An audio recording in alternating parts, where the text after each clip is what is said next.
Olá você, eu sou a Adriana Lira, terapeuta cognitivo-comportamental. Bem-vindos, muito bem-vindos a mais um vídeo do quadro Conta Pra Gente. Conta você pra gente a sua história. Escreve ela pro e-mail adrianaliraoficial@gmail.com. Você que ainda não é inscrito no canal, quero te convidar a se inscrever, acionar o sininho de notificação e vir fazer parte da família Vai Dar Tudo Certo. Deixa teu like aí pra mim também, é importante para esse vídeo rodar. E compartilha esse vídeo com os teus amigos, com os teus familiares, coloca nos teus grupos, faz a tua parte. É possível que ele chegue em alguma pessoa que realmente esteja precisando de ajuda e entender o que vive. Não deixem de comentar também, viu? Os comentários de vocês são muito importantes aqui embaixo, tanto para mim quanto para o engajamento do canal. Para você que precisa de terapia, confere, garanto que agora você consegue fazer. Entre em contato comigo através do WhatsApp 21 995662220. Bom, dito isso, o relato de hoje é da Fernanda. Vem, Fernanda, conta a sua história pra gente. Um resumo do período de 2 anos que estive com o narcisista oculto. Criei um perfil em um site de relacionamento e encontrei o P. Começamos a conversar e depois a nos encontrar. Percebi ele meio depressivo e achei que ficaríamos apenas na amizade. Não era bem o estilo de homem que eu gostava, mas ele foi se mostrando cada vez mais fofo e prestativo até que me conquistou. Nos encontrávamos todos os dias praticamente e não demorou para que ele dormisse na minha casa, passasse finais de semana comigo e etc. Tinha ex-mulher que ele dizia que estava tudo resolvido, mas que ela era a louca. E a filha pré-adolescente também. Acabei conhecendo as duas e isso foi gerando ciúmes, brigas e manipulação por conta dessa filha. Já era um sinal vermelho para eu cair fora e hoje me pergunto por que permaneci. Depois de um mês, P começou a ficar estranho do nada, mais calado e evasivo, e eu que pensei que fosse coisa no momento dele. Não liguei os fatos, mas continuei observando. Até que um dia ele foi me buscar no trabalho e recebeu uma ligação. Ele desligou o telefone e eu estranhei. Perguntei por que não atendia. A resposta foi a seguinte: deve ser alguém muito chato lá do trabalho. Eu insisti. Então você atende, deve ser importante. Se você não atender, eu vou achar que tem algo muito errado. A pessoa ligou novamente e eu pude ouvir do outro lado. Você não vai me ver hoje? Ela está com você, né?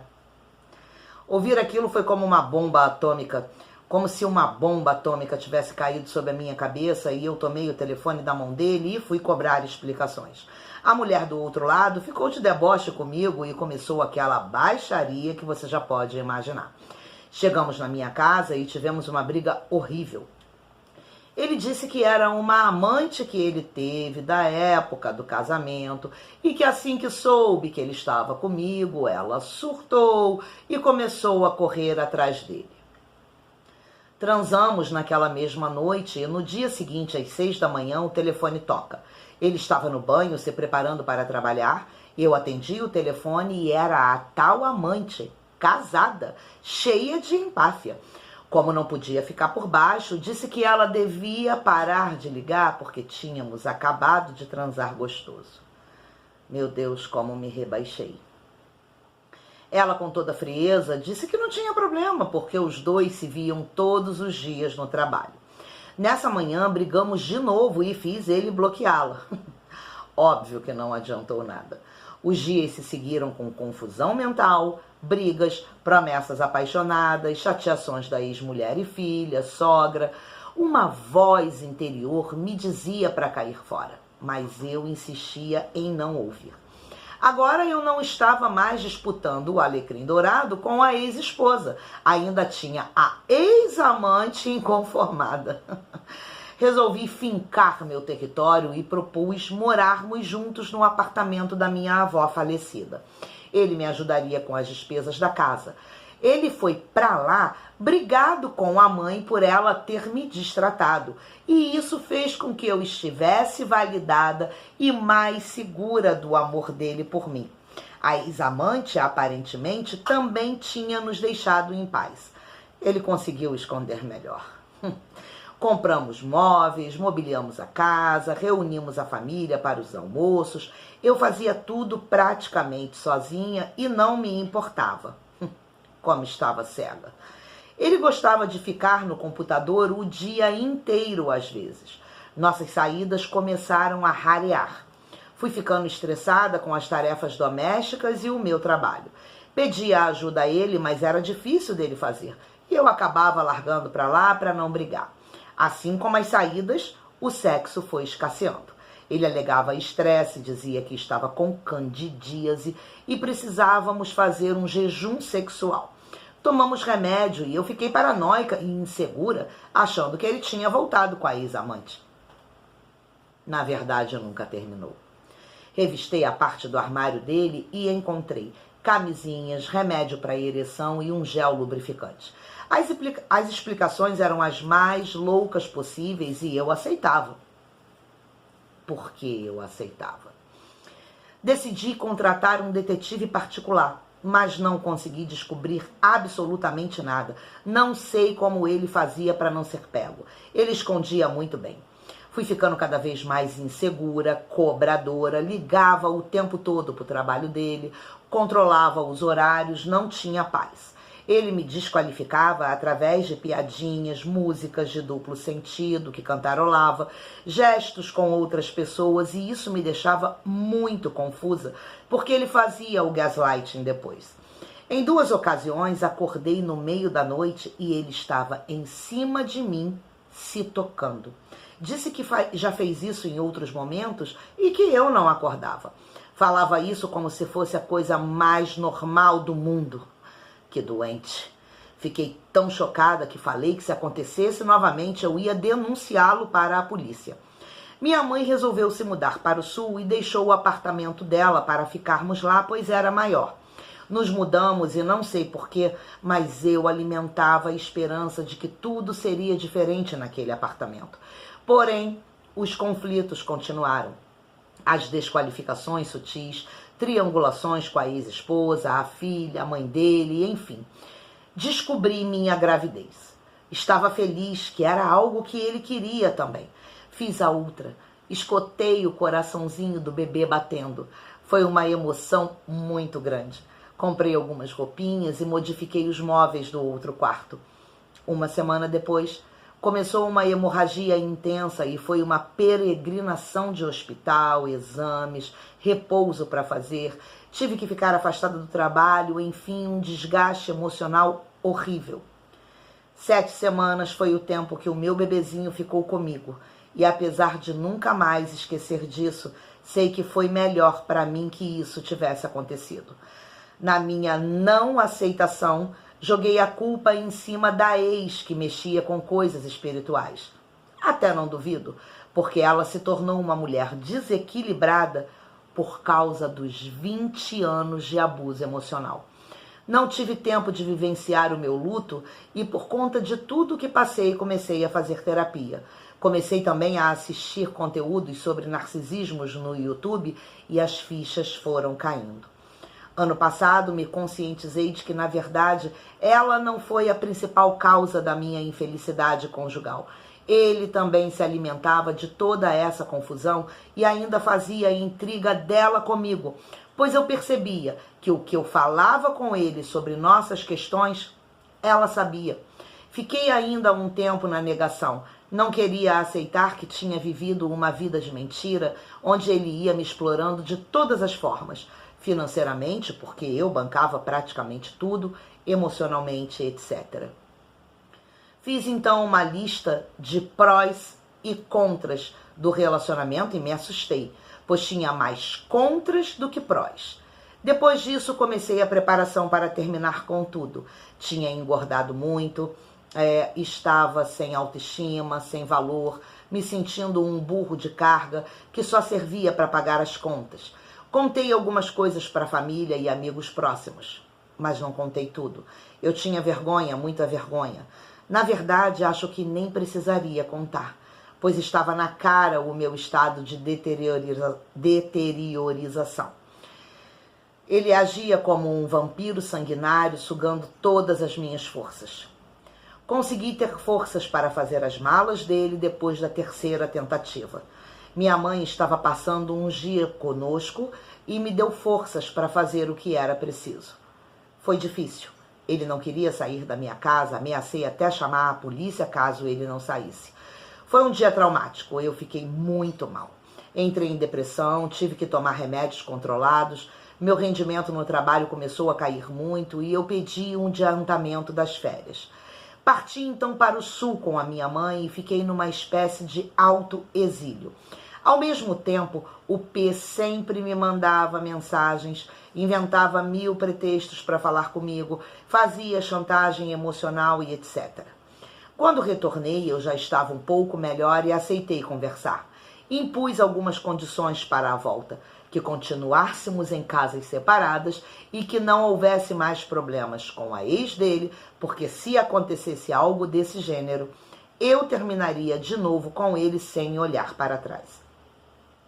Passamos uns 2 meses saindo, mas logo senti um desânimo. Eu já tinha despertado e me acomodei em casa mesmo, no esquema que ele sempre gostou. Pipoca ou hambúrguer com Netflix. Infelizmente, as triangulações com a ex continuaram e após um ataque de fúria emocional, terminei com ele num dia de finados. Ele fez inúmeras tentativas de hoovering depois disso, mas me mantive firme. A última dele foi mandar textão no Zap em plena noite de Natal. Como eu não queria estragar meu Natal, ignorei completamente. Depois disso, eu bloqueei ele e os parentes dele nas redes sociais, mas mantive o Zap por conta de dependências financeiras. Enfim, Adriana, essa é a minha história. Passado 2 meses, tenho procurado fazer de tudo para me manter bem. Cuidar da saúde, fazer academia, focar no trabalho e etc. Empreendi umas tentativas de conhecer outros homens, mas não deram muito certo. Ando muito receosa, praticamente um bichinho arisco. Fico achando que qualquer homem poderia ser um narcisista em potencial. As lembranças do que vivi me atormentam às vezes e sinto uma espécie de culpa por tudo o que passei por cima para poder manter o relacionamento e também do tempo que perdi. De qualquer jeito, foi um aprendizado. Preciso olhar para frente e enxergar que é possível ser feliz de novo e acreditar que vou conseguir encontrar uma pessoa bacana e realizar o sonho de ter o meu bebezinho. E eu espero um dia poder olhar para tudo o que vivenciei sem sentir dor. Escrevo essas palavras muito emocionada e que o meu relato possa ajudar muitas pessoas a não caírem nas mãos de um abusador. Procurarem identificar em si mesmas a dependência emocional e buscarem uma terapia. Que elas jamais entreguem seu poder a um homem. Quero agradecer por compartilhar suas histórias no YouTube e pela coragem de mostrar a cara.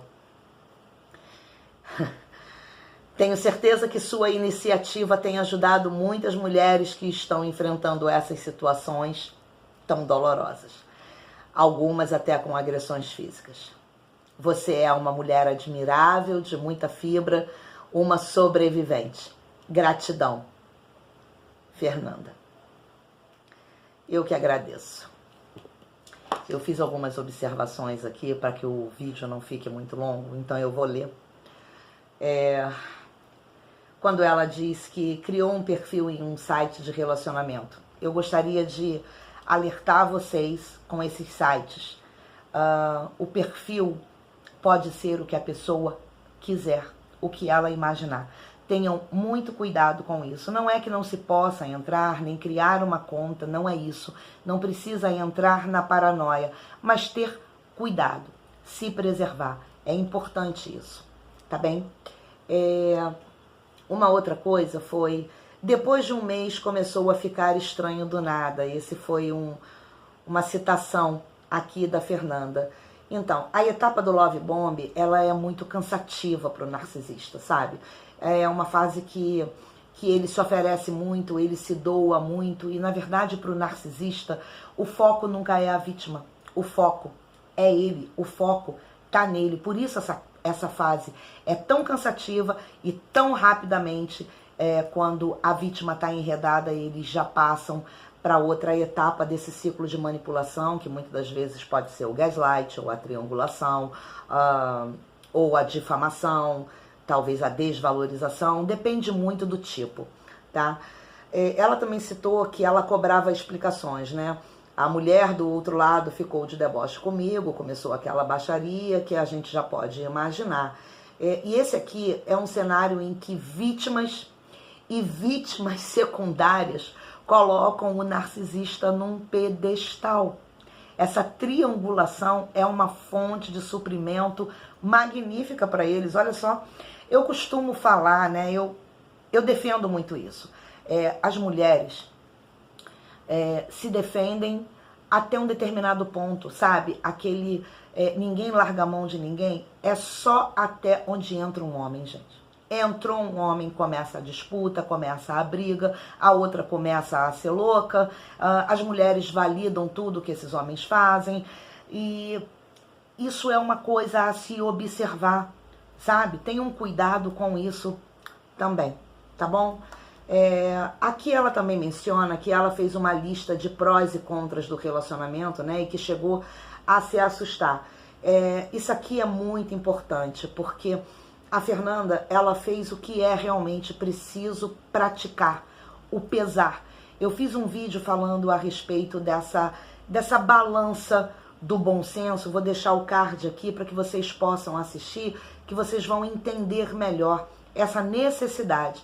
Eu tenho uma amiga, se ela estiver assistindo, ela vai se identificar, e ela sempre me chama a atenção de uma coisa que ela pratica no relacionamento dela. Ela pactua e repactua.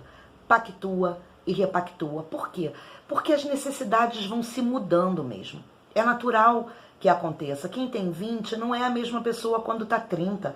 Essa pessoa de 30 já não é mais a mesma de 40. O que era muito importante nos meus 20 anos, hoje já não tem mais nenhum sentido para mim. As coisas vão mudando, as necessidades vão mudando.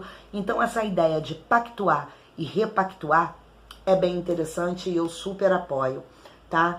Aqui uma outra citação dela é quando ela diz que empreendeu algumas tentativas de conhecer outros homens para sair que não deram muito certo, achando que todo mundo pode ser um narcisista em potencial. É muito natural, mas eu também gostaria que vocês colocassem em prática primeiro a cura. Terapia em dia, atividade física é importante, porque se vocês não tiverem curada, né, se depois que o caminhão, que a Scania passou por cima de vocês, se vocês não derem um tempo de pós-operatório, de cura, né, de reestruturação, vocês ainda vão estar doentes emocionalmente e vão levar todo esse lixo emocional para uma relação, às vezes de uma pessoa muito bacana e saudável, e vocês vão acabar intoxicando o outro. Não façam isso, não acabem invertendo os papéis e vocês também se tornarem abusadoras emocionais. Conta de tanto lixo tóxico, a gente acaba levando isso para uma outra relação. Tenham calma, reestruturem-se primeiro, curem-se primeiro, fiquem plenas. Se vocês não conseguem viver consigo próprias, como é que vocês acham que vão ter uma relação saudável com uma outra pessoa? Então tenham calma, tá bom? Ter alguém não pode se tornar uma regra, sabe? Uma via de regra, um padrão a ser obedecido pela sociedade. A gente acaba se imputando isso. Parece que quem está sozinho está largado e abandonado no mundo, que ninguém quer. Não é assim. Não é assim que funciona. Nós temos amigos, familiares, nós temos a nós mesmas, nós temos projetos e também temos essas escolhas, ok? Vamos lá. Uma outra coisa que é quando ela diz que espera um dia poder olhar para tudo que vivenciou sem sentir dor. Eu fiz uma mensagem de Natal no ano passado, onde eu falo a respeito disso. Vou deixar o card aqui do vídeo, é rapidinho, esse vídeo é pequeno. Dá uma olhadinha lá e vocês vão entender. Curem-se primeiro e vocês terão um dia propriedade em dizer e contar para uma outra pessoa tudo o que vocês viveram sem sentir dor. E quando ela diz que eu sou uma sobrevivente, eu sobrevivi e hoje eu não sou mais uma sobrevivente. Eu sou uma vivente. Não é fácil se expor, dar a cara a tapa e não ter o apoio da família nesse papel que eu executo hoje aqui, né? A maioria dos meus familiares não apoiam, eu acredito que eles sintam vergonha. Eu me envergonhei já muito por tudo que passei, mas hoje eu não sinto mais. A minha vontade, o meu desejo de fazer com que você não perca um segundo dos 25 anos que eu perdi na minha vida se sobrepõe a qualquer vergonha. Até o próximo vídeo. Beijo grande. Vai dar tudo certo.